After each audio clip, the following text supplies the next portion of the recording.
News at 6. Richland County deputies say they have arrested the teen responsible for shooting and killing a Midlands High School student athlete. Good evening, I'm Rochelle Dean. And I'm Josh Berry. Investigators say this all began as an arrangement to purchase a PlayStation game console, but it ended in murder. That's right. Deputies say 16-year-old Desmond Cromer is charged with murder, attempted armed robbery, and having a gun during a violent crime. Investigators tell us Cromer met 14-year-old Tyquan Taylor and another teen with the agreement to purchase that gaming system. When they arrived at the location on St. Andrews Road, deputies say Cromer attempted to rob the teens, shooting both, killing Taylor. Another top story, voters in the Midlands heading to the polls to cast their ballots in the race to replace disgraced Representative Rick Quinn. He resigned in December and eventually pleaded guilty to misconduct in office. ABC Columbia's Angela Rogers joins us live from one of the polling centers in today's GOP primary that will ultimately determine Quinn's replacement. Angela, have we been able to gauge how many people have come out? Yeah, Josh, we were at a precinct earlier today. They said they had about 150 people around 2 o'clock. Right now we're at a different precinct. There's no one here right now, but we did have a couple folks out here earlier. They say because it's a little low traffic, it might not be the worst thing because you can get in and get out pretty easily, and that's what they want, to help make sure you get in here, make your vote. And they say people of Lexington are taking this election very seriously. I was very afraid that it might be real small.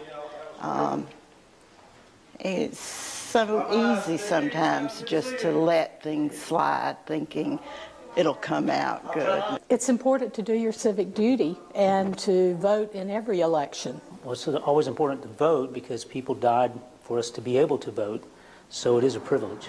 Residents of Lexington say they're excited to have someone in the representative slot that has their main interests in mind when at the State House. There's so many concerns that I have for both the state and our county government at this point in time, and I feel we need some real leadership. They tell us issues like education, health care, and taxes are some of the big things on their minds. Infrastructure matters. You know, you can't get the fire department there if the roads are bad and clogged up. Foretells our future. You know, we got to have people that believe in what we think, and they help us with how we go forward. Those in Lexington voting today tell us they're ready to see a change in their government, especially after the Rick Quinn incident. Because you could talk all you want, but coming forward and actually producing those actions is the big thing for me. You know, this is just one candidate. It's going to take getting more people in the State House who believe in ethics reform.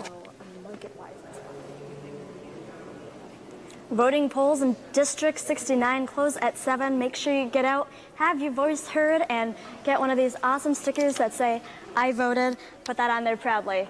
Live from Bush River Road, Angela Rogers, ABC Columbia News.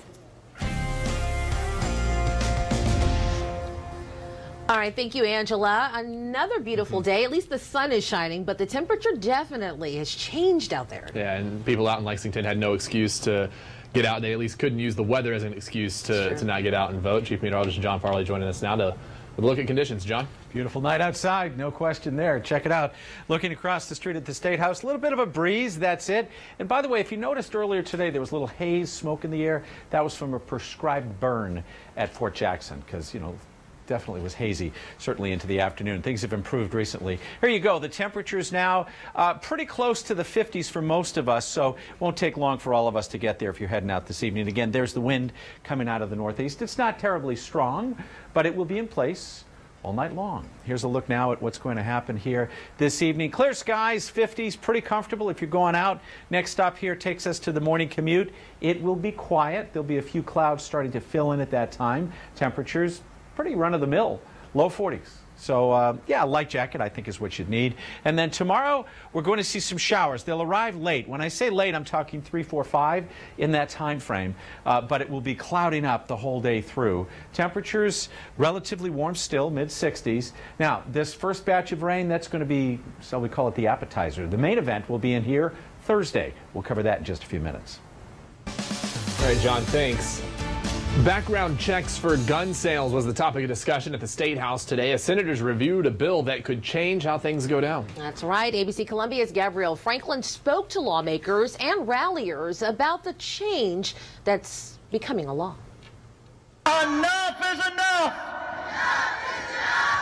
People from all over South Carolina came out to support Bill S-516, designed to extend the background check period to 5 days to close what many call the Charleston loophole, a flaw that allows gun buyers like Dylan Roof to get a gun if they do not hear from the FBI in 3 days. So he waited the 3 days, and at the end of 3 days, Roof came back, bought the gun, went to the church and killed 9 Christians. Moms demand action, and Mothers Against Crime traveled from the Low Country to stand behind the legislation with dozens of members like evangelist Thais Miller, whose 19-year-old son was robbed and fatally shot 20 years ago. I'm honored to come out here today and support this bill because I do think the bill is important, and I do think we need the bill, and we need to vote the people out that is not going to be with us with this gun laws, and they haven't done anything in 3 years. It's going to take a bipartisan coalition. The Senate bill is sponsored by Democrat Marlon Kempson and Republican Greg Gregory. Though Gregory was the only Republican at the rally, others say they're listening to concerns. It's good to have folks up here expressing their views. We don't have enough of that. And so what we rely on is actually we rely on the population coming up, our constituents coming up, and letting us know what they think about an issue. At the State House, Gabrielle Franklin, ABC Columbia News. All right, thank you, Gabrielle. And just to clarify once again, that is only a chance for it to become law. Well, an upstate lawmaker says he's planning a gun giveaway to show his support for arming South Carolina teachers. Bowling Springs Representative Stephen Long says he plans to give away 3 handguns, one for a teacher, staff member, or administrator at a primary or secondary teacher, and one to a higher education staff member. Long says allowing teachers to carry firearms is the best way to protect students. And an upstate school district is warning students and faculty against walking out of class next month to protest school shootings. A national school walkout is scheduled for March 14th. A spokesperson for the Greenville School District says plans are being made for alternative ways for students to show support for the protest. District officials say students who walk out will be counted absent, and teachers will be cited with insubordination if they go along. We reached out to several Midland school districts. Those who responded said as of yet there are no plans in place, but options are being discussed. From now on, if someone wants to get contraband into South Carolina's prisons, they'll have to get it by the state guard. This morning, Governor Henry McMaster issued an executive order allowing South Carolina state guardsmen to patrol the perimeters of correctional facilities. The governor says the move will keep things like cell phones out of prisons and ultimately keep South Carolinians safer.